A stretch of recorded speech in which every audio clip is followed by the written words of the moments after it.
This Tuesday playoff edition of Pucks Across Borders on Sports Addict Live and Total Apex Sports, brought to you by the one, the only First Round Collectibles. Right now with our promo code Sports Addict, get 10% off every sports card in the whole First Round Collectibles store. They have an ongoing sale up to 50% off dozens of cards. And with the promo code Sports Addict, not only do you get 10% off of regular priced items, but sales items as well. Do the math. 20 becomes 30, 30, 40, 40, 50, 50, 60. You get the picture. Go to firstroundcollectibles.com today. Use our promo code Sports Addict and get 10% off regular priced and sales priced cards. That's the number one, STRoundcollectibles.com. First Round Collectibles, sports cards for sports fans. Let's go. We just gotta go hard. I go the hardest. I bring the pain. Not what you used to. It's all part of the game. Yeah, I just gotta go hard. I just gotta go hard. Go hard. Go hard. Yeah. Oh yeah, the beast back. Adrenaline pumping through my veins. Can't relax. Original. I am not the same as these cats. And welcome to Pucks Across Borders on a Tuesday morning on Sports Addict Live and our friends at Total Apex Sports.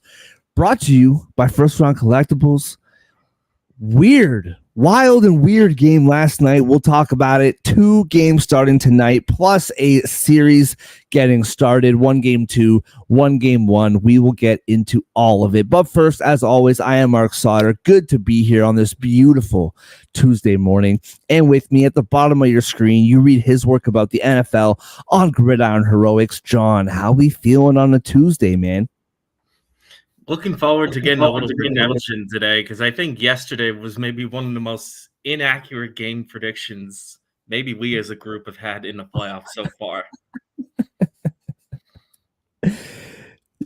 Yeah, you might be right about that. You might be right about it. But you know what, man? With gambling, you don't dwell. You just move on. You can't win your money back if you don't lose it all in the first place. You know what I mean? It's a great spot to be in.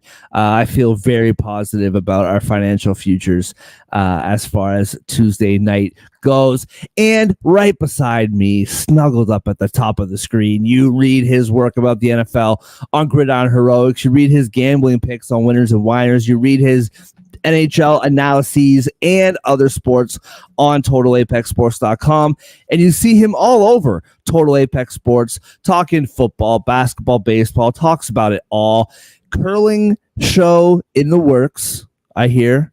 We're going to work on it for next season, a little curling action. Andre, how we feeling on a Tuesday morning? Feeling pretty good. Can't wait to get that curling show off the ground. Especially talking about American icon Schuster, you know. Yep. A real legend. Winner. So when you were going through your list, did you know that I would have a picture of John Schuster on my StreamYard? I did. There he is, American legend himself. Beautiful. Yeah, not sure. I won't get into the history of why in the world that's on my screen, but it doesn't matter. All right. So last night, 1 game in the NHL last night, Boston coming off of game 7, very, very physical series. As you said, John, we put all of that into our analysis. Florida off for a week, home game 1, round 2, redemption for Boston. Does the truck just keep rolling for Florida? I picked Florida to win this series in 5 games, so they lost their 1. So we'll see what if my prediction holds true. Let's go through the game. John, we'll start with you, man. What did you see in that hockey game last night? Well, so much for being tired. Like Boston put up 5 goals last night, I think it was the most shocking game in the playoffs so far, in my opinion. Like, shocking individual game. I said that in our group chat last night, and I really firmly believe it. Because on the show yesterday, I said Boston was going to be lucky to put up more than one goal. They put up 5, so just goes to show how accurate I was on that one. But more important, so I I think I was impressed that Boston was able to come right back out and make a statement in game one. But I think more importantly, Swayman, I'm getting more and more impressed with him as the playoffs go on. Like I said, in the middle of the Toronto series, Boston seemed to firmly commit to Swayman with how he's been playing. And it seems like that's a good decision so far because especially in like the last 4 or 5 games he started, he's been fantastic. Oh yeah. Yesterday I believe he had 38 saves. So it's not like Florida played in. It's not like Florida was completely flat. I think Swayman deserves a lot of credit there for making it look as wide as it was for of results. I've said this in past episodes. I am a believer in a goalie being able to carry a team in the playoffs, or a hot goalie being able to get a team a little further than they perhaps should. I'm not saying Boston's going to win this series. It's only one game. I felt like they would show a little bit of life. I just didn't expect it in game one at all. So I'm not sure how Florida's going to respond to that. But what I will say is if Swayman keeps this up, I think we have to keep more of an eye on Boston than we originally thought. Like I said, if a goalie's having 38 saves and not letting anything past him, you just need a little bit of production each night. You don't even have to put up 5 goals. Like 2 could have won the game last night, the way Swayman was playing. So Yeah. I think my takeaway is Swayman might arguably be the hottest goalie in the playoffs right now. And if he keeps this up, Boston may have a little bit of life left in them, and maybe he can carry them a little further than we expected. Yeah, I mean, listen, this series, and I know people I have this preconceived notion that like nobody wants to hear about the Leafs because I live in Canada and the entire country hates us. So but you know, this really did remind me a lot of that Leaf series. It really did. Like I wasn't overly, once again, I've said this the whole first round, and I still feel this way based on last night. I wasn't overly impressed with Boston. They were fine, right? Like, you could tell that they played 2 days ago and that Florida was well rested at the very beginning of the game. Like, the first 5 minutes, 10 minutes was completely controlled by Florida. And then the tide started to shift. We saw that all through the last, 3 games of round one for Boston, too. It was the exact same thing. This team has not been starting well. But, like you said, Swayman keeps them steady, keeps them in the game, and eventually the dam breaks. And that's what I thought happened yesterday. Like, I didn't think that Florida played badly.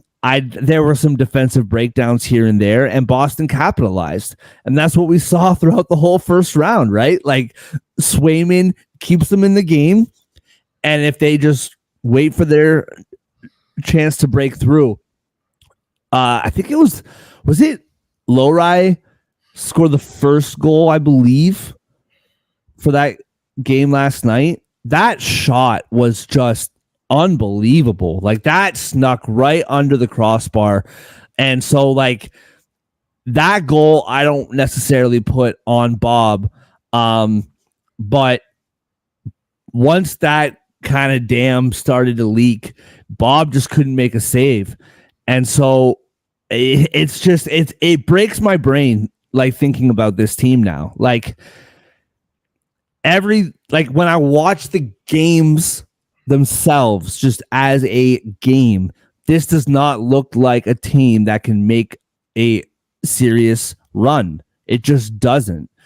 However, like you said, John, Swayman is unbelievable. Like, the guy just is incredible every single night.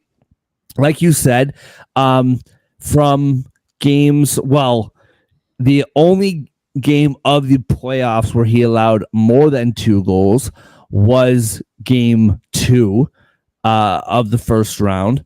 Since then, I think from game 4 to this game last night, there's one game where he allowed more than 1 goal in regulation, and that was game 6. Other than that, it's been 1 goal in reg every single night. And when you do that, you're absolutely right, man. You have a chance to win. So I don't know. Like, do I think that Boston can win this series? They shouldn't be able to, but this swim, and I was telling you guys this pre-show, like, for me, as a Leaf fan, I think I did kind of discredit how good Jeremy Swayman is. Not discredit, but like in Toronto, I'm just sick of excuses. Like, oh, we got goalie, the other guy was better. It's like, I don't care how good Swayman is. Score goals and win a hockey game. So like as a Toronto native, it's like, okay, like it doesn't matter how good he is. You got to find a way to win. But this guy's a good goalie, man. Like, this guy is really good. But again, I didn't think Florida played that badly. I feel like they're going to find a way to grind this out. But you're right, John. Like, Swayman's been the best goaltender so far statistically in the playoffs. And you got to give them a chance in this series after what we saw last night. You just do. But we'll see what happens. Andre, what about you, man? What do you take away from last night? Yeah, great goalie can drag you very far. Their offense, though, they showed up. That was the thing for Boston, really. Like both of you said, they weathered the storm, and then when they got their chances, they pounced, and they made them count. And it didn't matter how much goalieing Swayman did if the team doesn't score. That's something you see a lot, where you could be like, wow, this goalie played a fantastic game, and the team still loses 1-0, 2-1, or whatever. And for a Bruins team that against the Leafs went 3 straight games without scoring multiple goals in regulation, for them to score 5 against the Panthers team that was the best or tied for the best in the league when it came to goals allowed per game,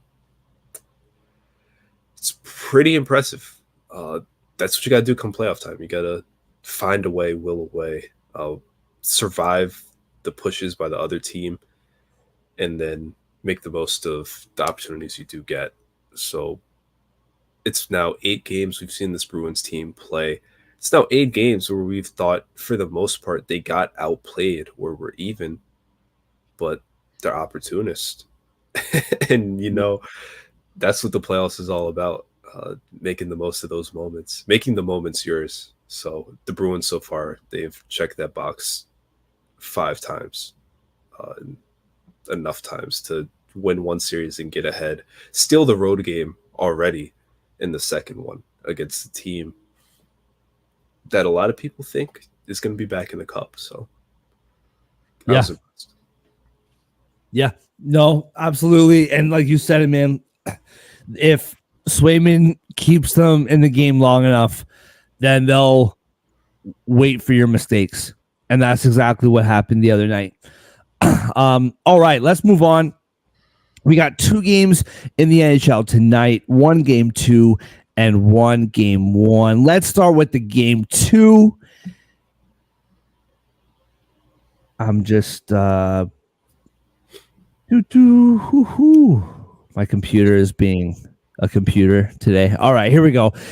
Game 2, Carolina, New York, 7:10 Pacific Eastern. Wow, my brain is breaking already. And the reason why my brain is breaking is why on home ice This Rangers team, man, just not getting any love from the books. It's fascinating to me. I know we've talked about it before. If you want Carolina to be favored as far as the whole series goes, I can get to what you're talking about. I can get there. But as far as the game itself, I just don't understand this, but it is what it is. Carolina tonight, minus 125 on the road. New York plus money at home plus 105. The over is 5.5 at plus 100. The under is minus 120. Minus 1.5 for the Hurricanes is plus 210. Plus 1.5 for the Rangers is minus 258. Andre, we'll start with you, man. What do you see in this game tonight between your guys and the Carolina Hurricanes? Yeah. First thing that tops off for me is I don't think the Canes are going to get 5 power plays again, regardless of if they score in one or not. I don't think the Rangers are going to go perfect on the power play again, and I wouldn't be surprised if the Rangers didn't get a power play goal in this game. So Carolina, I'm sure they're going to fix that PK. They were over aggressive in game 1, and it led to 2 quick goals because the Rangers just, for the most part, taped it in like 15 seconds. But so that's going to change for starters. But I still see, I don't know, the third period, you know how I feel about the Rangers, especially at the end. They just kind of park the bus, tried to sit back and protect the lead, which you can't do against this team. I think they're going to learn from that. And then when you look at the first 2 periods, shots were 7-6 Rangers in the first, 10-6 Rangers in the second. I think the second period in particular, the Rangers really controlled play, even though the score didn't change at all. It just seems like the Canes had the push at the end. They had the momentum late, but it feels like for the most part, or not feels like for the most part, the Rangers controlled that game. They have the better goalie in the series, you would think. They've worked great at keeping shots outside all game long. They blocked 28 shots. I think they played a great defensive game. I think they generated enough pressure at 5-on-5 where it was they were the better team. And you'll look at the scoring chances and you'll see Canes had the better opportunities, the more high danger scoring chances, the higher expected goals. They had 5 power plays. That's a big part of it. Take that away, the Rangers probably have even more pressure. So I don't I don't understand. No Pesci, no Jesper Fast. They're in the Garden. A team that 2 seasons in a row won the regular season series. Year before that, won the playoff series, had the most points in the league. I just don't understand why the Rangers are underdogs. I really don't. I'm taking that plus 105. And unlike last game, I'm taking the under. I think, especially with the way it started at first, very open. It seemed like the skaters were just getting a feel, trying to see, how the flow of it was going to go. There was more open ice than you expect. And as the game went on, it seemed to shrink. And I expect the shrink to carry into the rest of the series. So it'll give me the under as well. John, what about you, man? What do you see in this game tonight? One thing I agree with from Andre's take on this game is I expect the special teams to tighten up on both sides. Yeah. I co-sign what Andre said there. Don't expect the Canes to get 5 power plays in this game. And I don't think the Rangers are going to have as much success on the power play in game 2 as well. You could argue Carolina got exposed big time in game 1 there. And I feel like that's unlike them because of how successful they were on the PK in the regular season. So I'm expecting a much different story tonight on both sides for special teams. With that said, perhaps to Andre's delight, I'm going to double down and take Carolina again tonight. So for those of you listening at home and following our show for the last week, that means you should probably pick the Rangers. Put it all on the boys in blue. Yeah. So I'm going to take Carolina tonight. I feel like they did not show up in game 1 and nearly as much as I think they should. I underestimated the Rangers' ability to just step up. And I think we talked about this right after game one in that I think Carolina developed a habit against the Islanders of just turning up another gear when they needed to. And we discussed this on our recap after game one, and that's I think I realized after what happened in game one that Carolina really can't afford to play that same way in this series. And I'm sure they realized that themselves after going into the locker room at the end of the game. And I'm sure they'll make their adjustments and realize, hey, we have to take this a little more seriously now. We can't rely purely on talent because the Rangers are even, if not maybe even a little better on paper talent-wise. But I do believe Carolina can keep up with them. I still believe they have some fight. And honestly, game one wasn't as close on paper as it appeared on paper. Rangers had control of that game for the most part. I think that will change in game two. I still feel like Carolina's going to take a game before going back home. I'm still going to be a little surprised if they go down 2-0. Like I said, I expect them to make their adjustments, and maybe they just needed a game to get themselves back in order and realize that this is a different team that they're playing now in the Rangers. I feel like things played out almost too perfectly for the Rangers in game one, like the special teams being a note, for example. I just have a gut feeling this series is not done yet, and I think Carolina will steal one from the Garden. Yeah, that's kind of where I'm going on this one. The Rangers at plus 105 is very, very tempting, and I don't like. I like the Rangers to win this series. I said that on the show the other day. I do think the Rangers win this series. And I like the Rangers to come out of the East. So this has nothing to do with the Rangers or anything like that. I just think this series, just the flow of this series, I don't see Carolina being down 2-0. There's nothing real like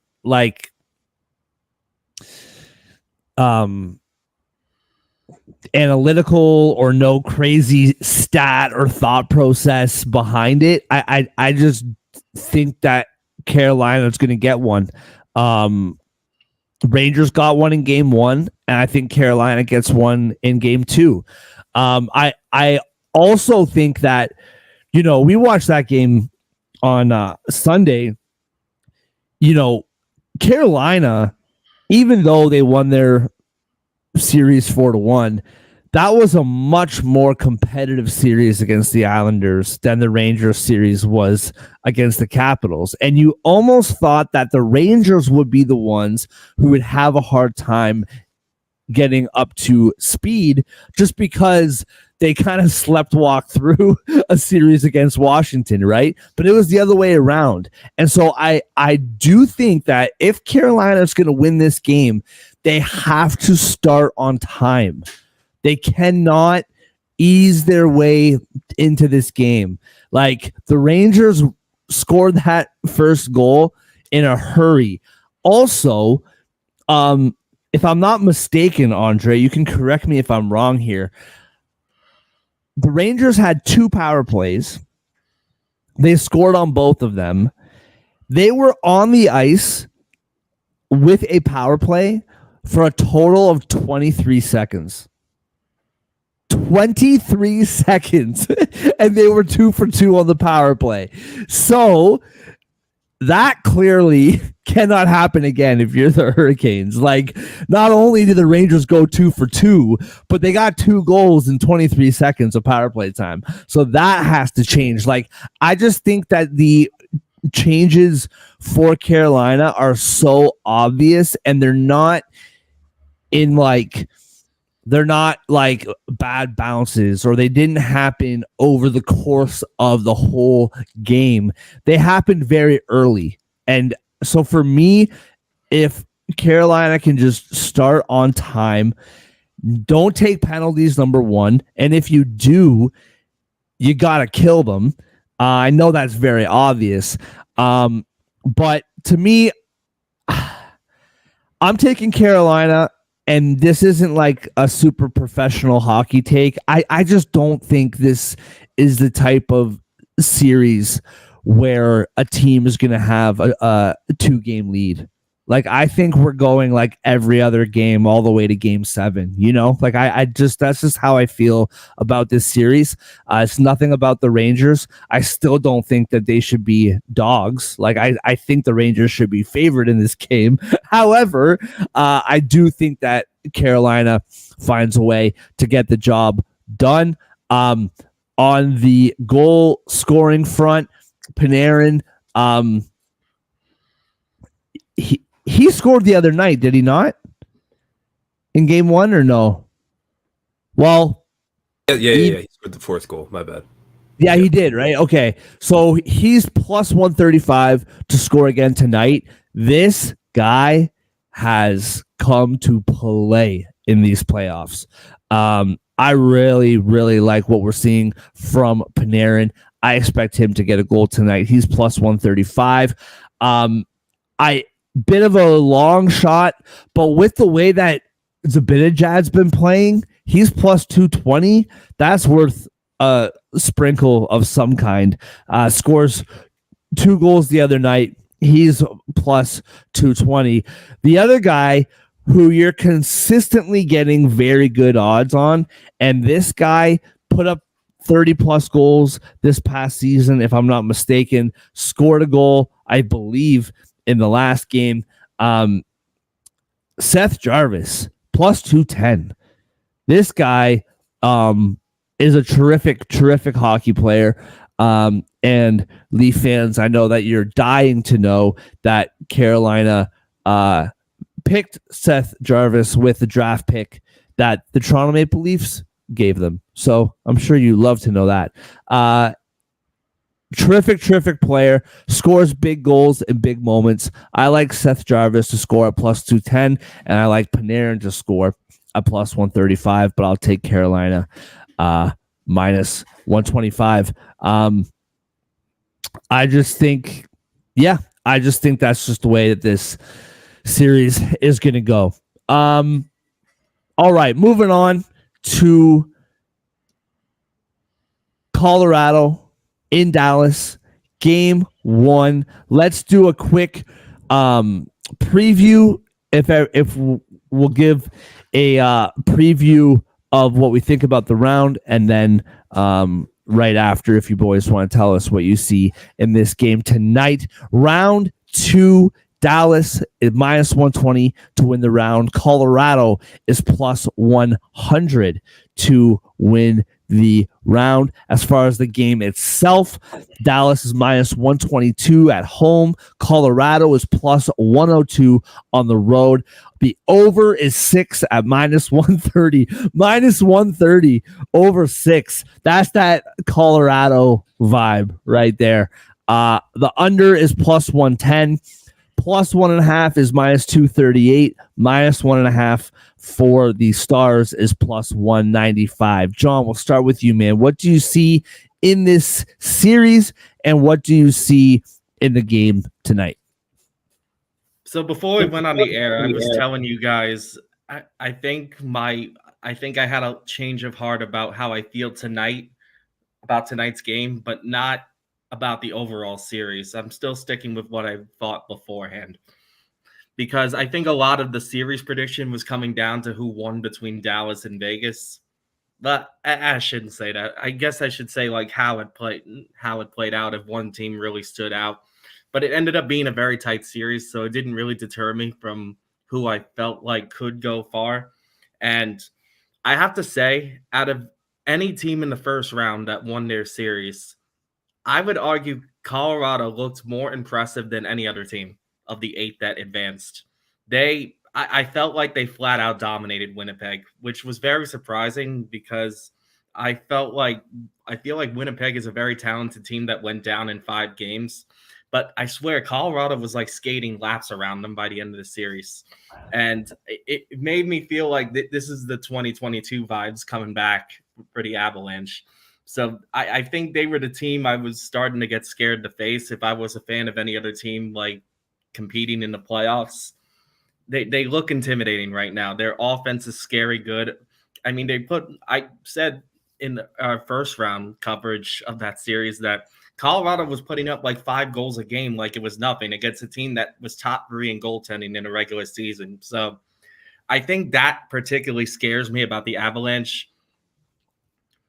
I'll be interested to see how Dallas counters that, because I felt like Ottinger outside of Swayman, I felt like Ottinger was one of the better goaltenders in the first round as well. Especially in the back half, right, Yes. of that series. Yeah. Definitely. I think Ottinger has the right momentum going into this round. So I'm going to be interested if he could slow down that Colorado offense at all, because I would argue scoring-wise, Colorado was the hottest team in the first round. I think they're going to be a very tough out. I still think Colorado wins the series overall just because I feel like the talent is there. They, like I said, their impressiveness, their domination really stood out to me in the first round out of all those series. This just felt like a team that could cruise to the Stanley Cup if they remain as on as they were in that series. Yeah. And that scares me as someone that picked Edmonton to come out of the West. I think they're one of the best offenses, one of the more complete teams there. And if Dallas lets them, this could turn into a track meet. I think I'm going to pick Colorado to win the series. I think their style of play is favorable against a team like Dallas because both of these teams rely on scoring, unless Ottinger remains as hot as he was at the end of the series. So kind of a similar story to Swayman. If Ottinger gets like red hot, I might change my mind on that. But unless that happens, I like Colorado to come out of this series. And I don't think they lose a home game. I don't think they lose a game in a Ball Arena. So that would be at least 3 wins right there in the first 6 games. I'm going to take Colorado in 6. What I'm changing my mind about is tonight's results, because I think before Game 7 happened, or actually before Boston won yesterday the way they did, I liked Colorado to win for kind of the similar logic I had with Florida. And maybe I'm being too reactionary with this, but Boston's play last night kind of swayed me to shift my pick for Game 1 tonight. I'm going to go with Dallas here. And I was initially concerned about the fatigue, but I thought about this and I'm like, Dallas had the home ice advantage in Game 7 with the crowd behind them. Electric atmosphere from what it looked like on television, by the way. But I thought about this and I'm like, Dallas just played a Game 7 at home and they don't have to travel at all. They're playing another game in front of their home fans after, quite frankly, an emotional win and a nice revenge victory against Vegas. Maybe they'll be riding too high of emotions with what that meant to them after last year. But I feel like after what Boston did last night, I could see Dallas stealing this one. And I'll go over as well.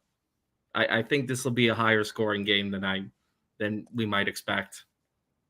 Yeah, so for me, this series is by far the hardest one to really pick, and I think that's probably across the board. I think every show talking about the NHL playoffs, I think everybody feels this way, that this is the one series that is the hardest to kind of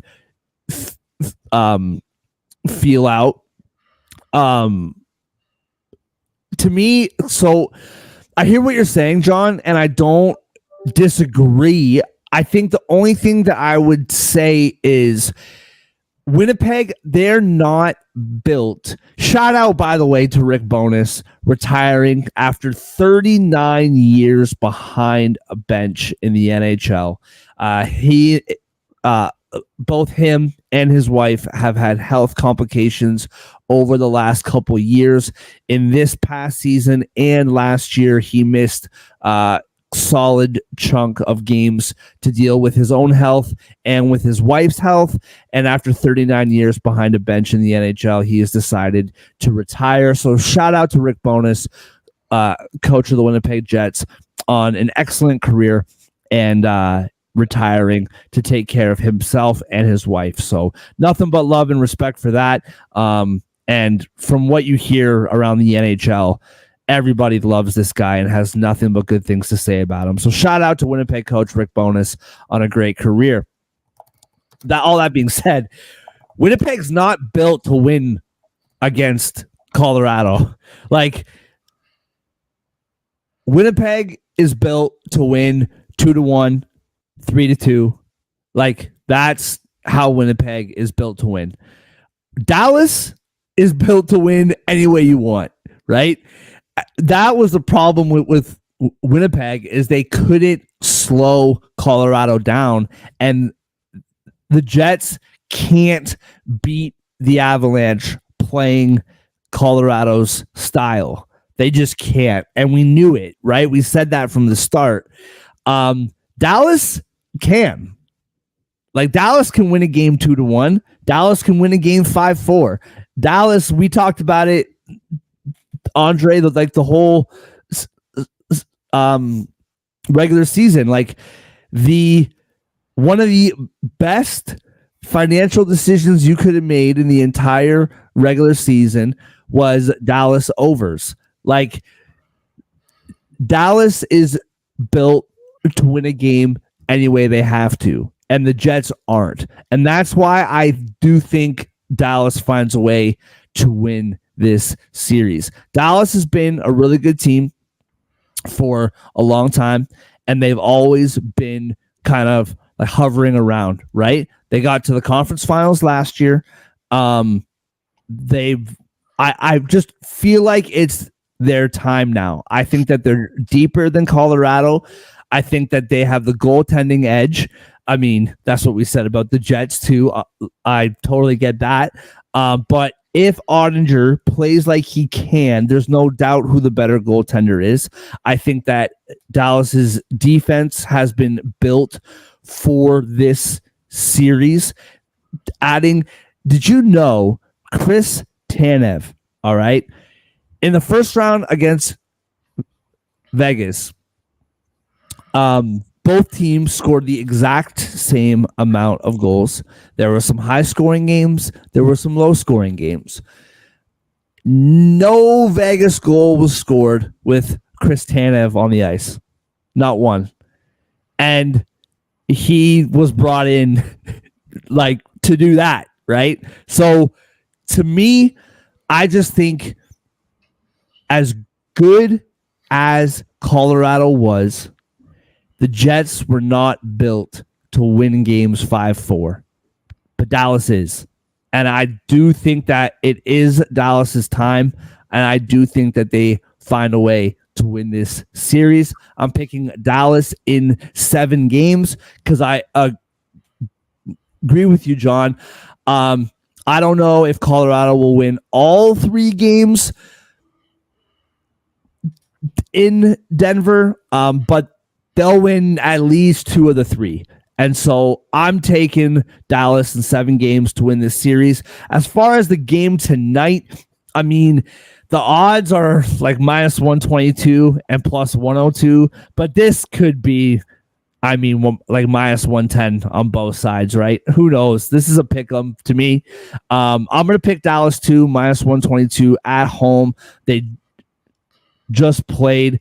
Colorado's been waiting. I'm going to pick Dallas to win this game tonight as well. And as always, I would be doing all of our faithful viewers a massive disservice if I did not tell you to pick Wyatt Johnston plus 180 to score a goal. This guy is scoring every single night. And so Wyatt Johnston plus 180, and I'll take Dallas minus 122.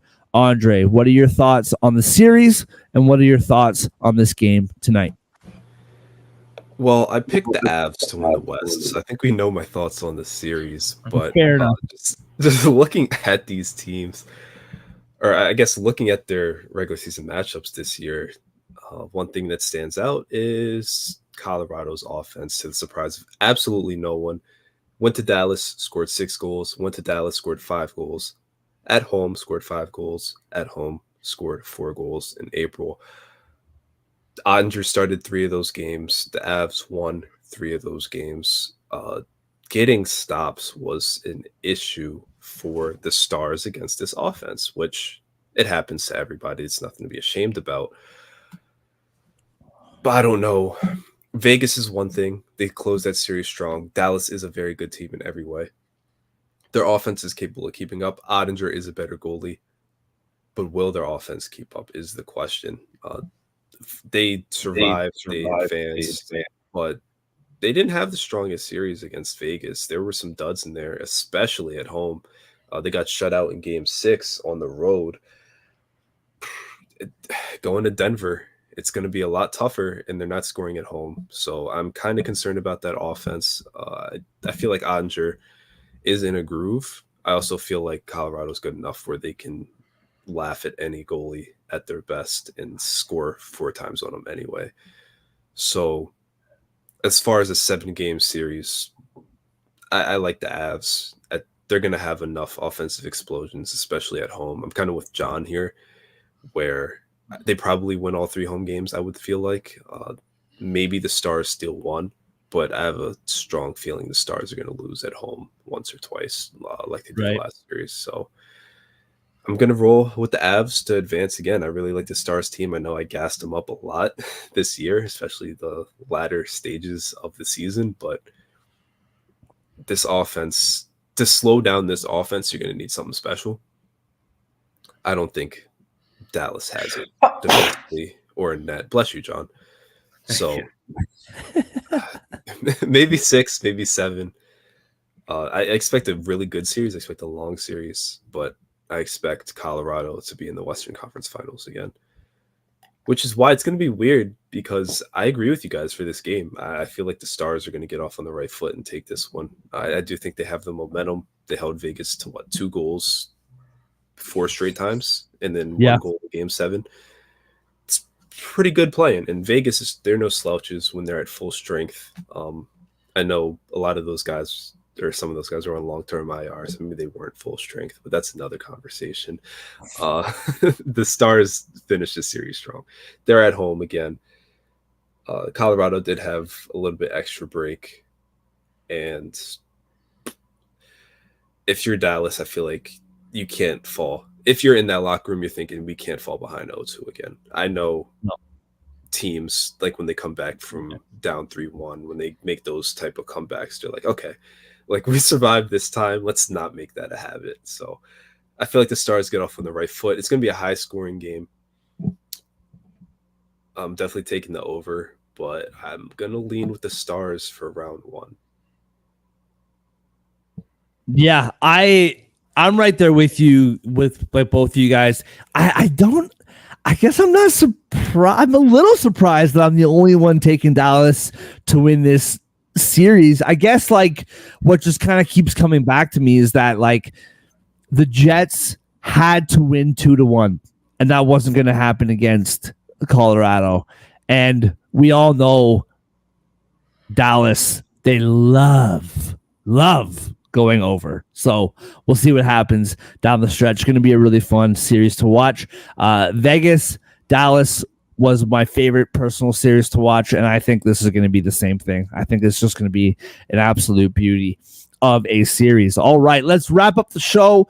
Moving to our best bets, brought to you by none other than First Round Collectibles. Right now, using our promo code SportsAddict, get 10% off whatever sports card your heart desires.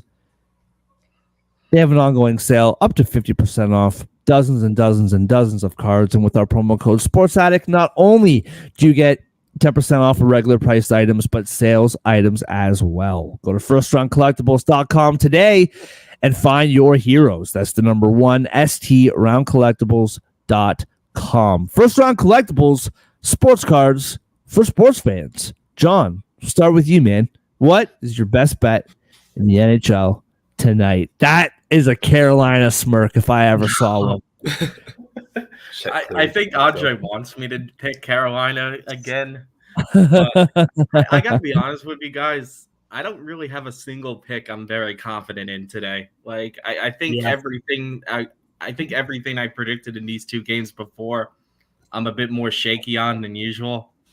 If I had to pick something, I think Dallas, Colorado over.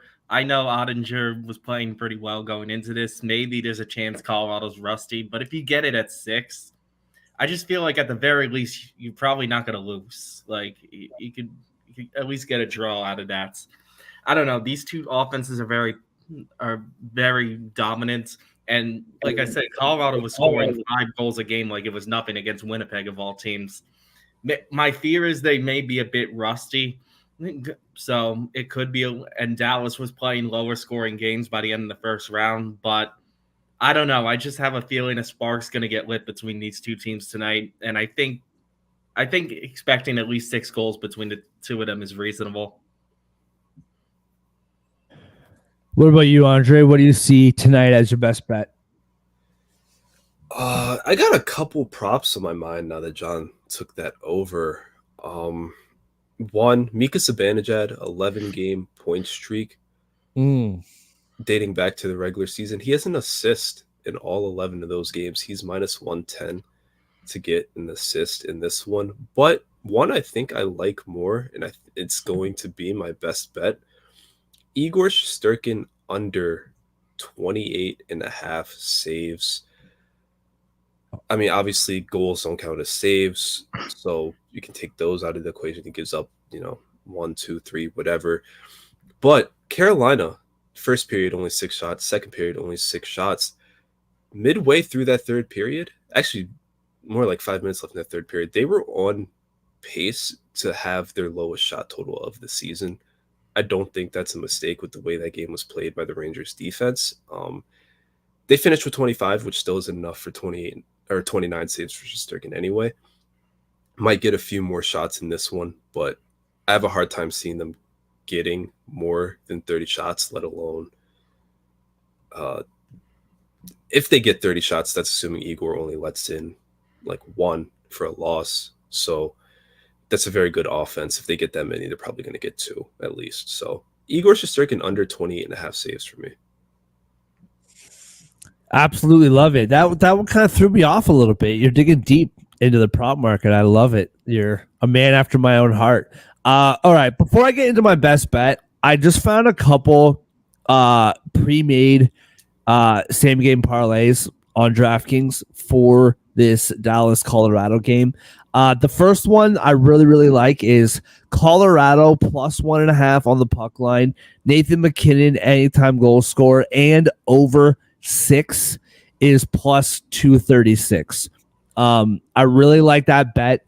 You're not taking the money line. You got 1 goal to kind of play with.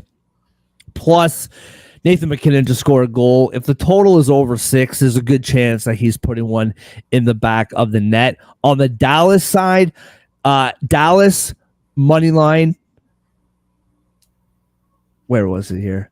Dallas money line first period, and a Wyatt Johnston anytime goal scorer is plus 575. So I really like that bet as well. As far as my best bet, I mean, listen, we all picked it. You guys picked the over in this game. I'm picking Dallas minus 122 on the money line here. Yeah, I mean, we already laid it out, and all three of us are on the same page. I'm taking Dallas Stars minus 122 on the money line, with an honorable mention, of course, as always, to Wyatt Johnston plus 180, but I'll take Dallas minus 122. Okay, well, only one pick for the first game, and it is a goalie prop. Igor Shesterkin under 28.5 saves is minus 115. Going to game 1 of Avs Stars, we got over 6 at minus 130. Stars money line at minus 122. 3-leg parlay, it's 468. 468. Absolutely love it. And like I said off the top of your show, tough night last night, but you can't win your money back if you don't lose it all in the first place. Like I said, we're in a great spot to be in. My wife hates it because I actually have that slogan written on our living room wall. It's like my life motto. So we're in a good spot, boys. Can't wait. Awesome show. Thank you guys so much for watching. We appreciate every single one of you. whether you're watching live with us or watching throughout the day. We appreciate you. Shout out to Total Apex Sports. We appreciate you guys for having us on board. Head over to totalapexsports.com for lots of analysis on the entire Stanley Cup playoffs. And head over to their socials for lots of sports media. So the games tomorrow.